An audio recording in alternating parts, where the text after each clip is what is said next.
Hello, Marky Dragon, also known as Marcus Eikenberry in real life, and let me tell you about getting fired. And I'm not talking about me getting fired. I'm not talking about you getting fired as an entrepreneur. I'm talking about firing your clients, firing your customers, firing your other business partners, business companies that you work with, and why it's important. So, something that I learned that was I learned the hard way, is that you can't please all of your customers. And so, let me tell you a little story about one of the ways that I learned this the hard way, which is I had this computer store, and we thought that that it was imperative that we help everybody. And so we have all these people that do all these, that all different walks of life and stuff, and we have people that were annoying or that were hard to deal with or whatnot, but I'm like, we treat every customer equally, and we should. Well, the fact is that you shouldn't treat everybody equally, and I'm serious about this. It's not about racism or anything like that. It's that you give everybody a chance, but when they do dumb stuff, you get rid of them. So, an example: this woman, she brought in her she brought in her computer to be repaired, and actually, what she did is she wanted it upgraded, and so she brings it in. It works. It works, and so, because that's the first thing we did whenever we brought in these computers, is we would see if the old parts worked, because if they did, then we would give them just a little bit more trade-in on that stuff, because if they worked, we could put them into another computer and we could resell it. And so, her stuff worked, and she was upgrading the motherboard and CPU and maybe video card, something like that. And so, she's left her stuff with us, and we're working on it and everything. Actually, we open it up and we find that there's a hard drive sitting in the bottom of the case. It was a tower case, so the motherboard sits sideways and the hard drive is sitting down here. Well, the hard drive wasn't attached to anything. In fact, it was just free floating in the computer. And if they had set the computer like on its side, on the motherboard side, and they were like riding in a car and hit a really big bump, that hard drive would have popped up and landed back down on the board. And it wasn't secured by anything. So we're like, what is this? We plugged it in, see, and it worked. And we're a little bit confused by this. Here's a perfectly good hard drive, or so it seemed, and we didn't think twice about it or nothing. And we're like, okay, well, here's this hard drive. Let's call her and see if, do a value add. Let's call her and see if she would like to have us hook it up in the new computer, because we don't understand why it's sitting there unplugged. Well, we talked to her and she says, we unplugged that hard drive because it stopped working. And we're like, oh, okay, well, it works. We plugged it in and it works just fine. And we hadn't done a whole bunch of tests on it or anything. And so we said, okay, well, we'll plug it in. We'll see if it works okay. And if it does, you've got another hard drive. She's like, great, I'm so happy. So we finish up the computer and they come and get it. They see that the other hard drive's working and everything, and they're all happy because their computer's faster and everything. And her and her kids, they take it home. Well, a couple days later, she calls us and she says, the second hard drive isn't working. I'm like, oh, okay, well, you had mentioned that there was some problems with it, and so maybe the problem that we couldn't see on it has now presented itself again. And so, just unplug it. You guys already figured out how to unplug it, but don't unscrew it. Just unplug it and it'll be fine, and just do without it. And she's like, no. What do you mean no? So she was insisting that we come in, or that she come in, and that we fix it. So okay, we thought, okay, well, we'll fix it. So we'll try. We could replace it with another hard drive. That'll fix it. So we get it in there, and right, we can't get it to work reliably now. So obviously there was some problem with it, maybe a short or something that didn't show up whenever we tested it, but now it's showing up. So fine. Okay, call her. Well, a couple $100 for another hard drive if you want. She's like, no, this should be under warranty. It's broken. And we're like, warranty for the hard drive? Okay, well, let's look at the hard drive and see if it's under warranty. We look at it, it's too old and everything. No, I'm sorry, ma'am. it's not covered under warranty. And she's like, yes, it is. I just paid you to upgrade my computer, and you fixed it all, and now it's not working. You must fix it. Okay, ma'am, our fix is to take the hard drive out, because it was hers in the first place. She was absolutely not going to have any of it.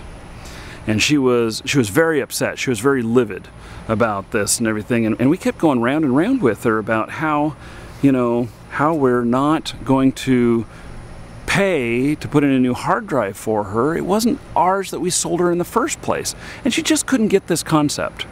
And we were getting frustrated. She was definitely frustrated. And so finally we said, ma'am, take your computer back. We don't want your business anymore. And she says that she was going to do a chargeback on the work that we did, a dispute on our credit card, because, you know, because we were failing to provide her the service that she thought she deserved, that she needed. So that put us in a position of, okay, we got to take our parts back out and we got to put the other machine back together.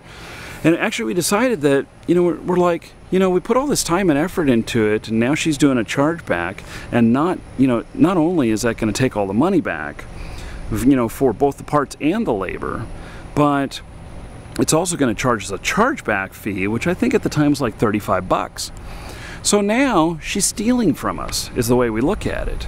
That she's dissatisfied, she's going to do a chargeback, and how much work are we supposed to do?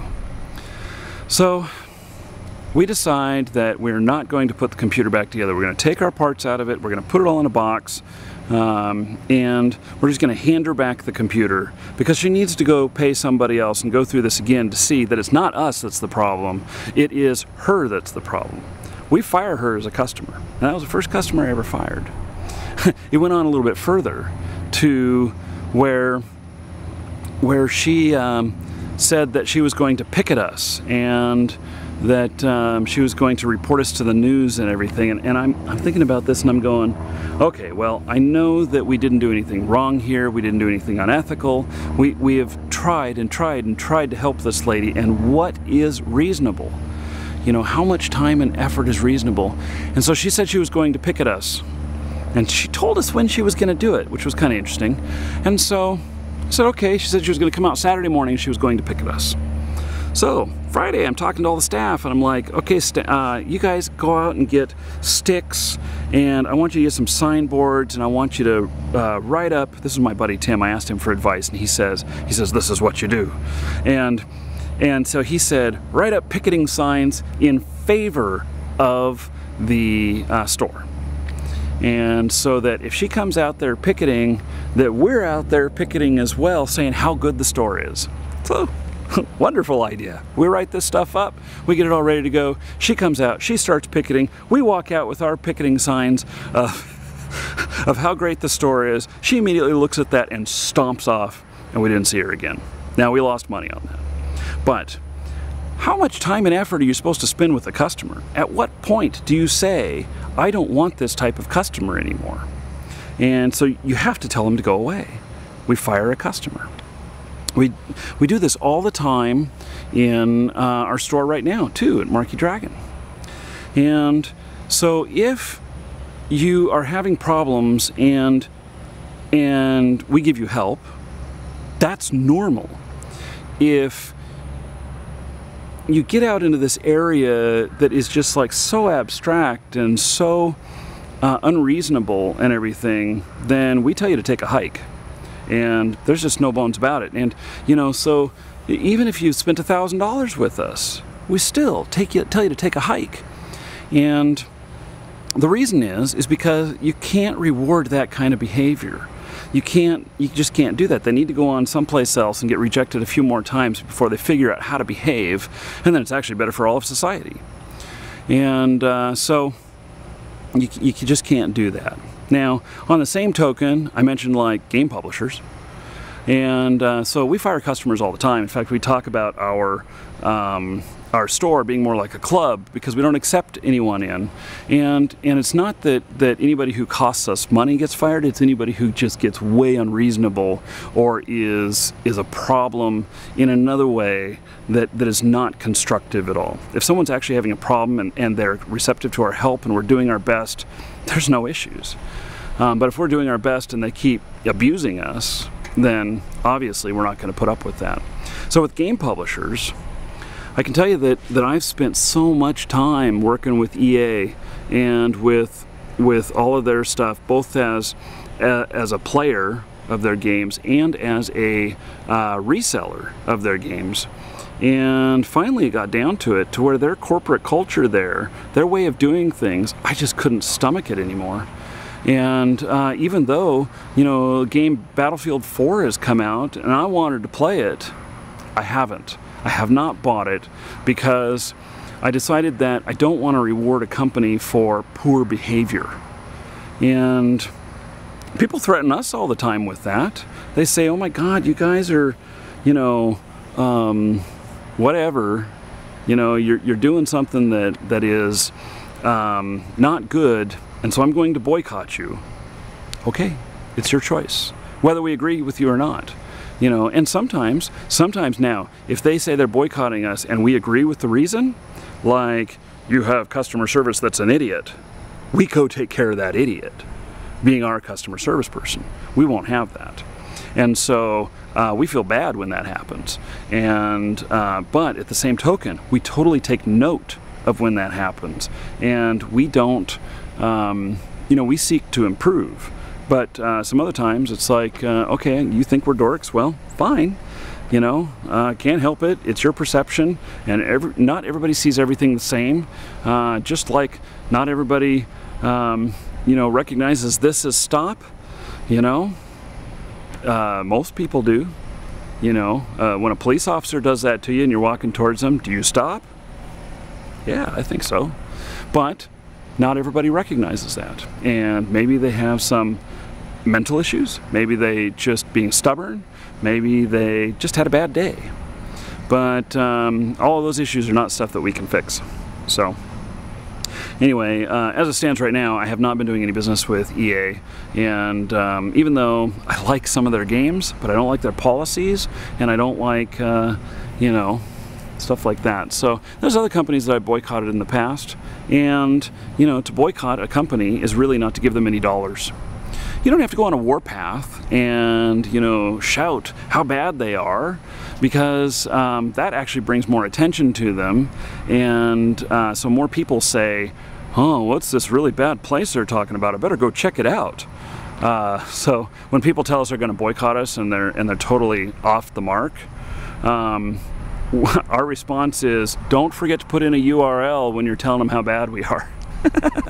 Because, you know, we're perfectly fine with people if they want to badmouth us, and people come and look at who we are and they experience us for themselves. We win over a whole bunch of those people, and it's a positive experience for us. I'm sorry the other person didn't feel that way, but it's a positive experience for us. So, and we would never intentionally piss somebody off to you know, be in that situation, but it happens sometimes. So anyway, that's firing a customer. Now, too bad I can't fire some of these viewers that make dumbass comments on my videos. Actually, you can stop them from commenting, but how do you stop a person from watching? You don't. Anyway, I'm Marky Dragon. Take care.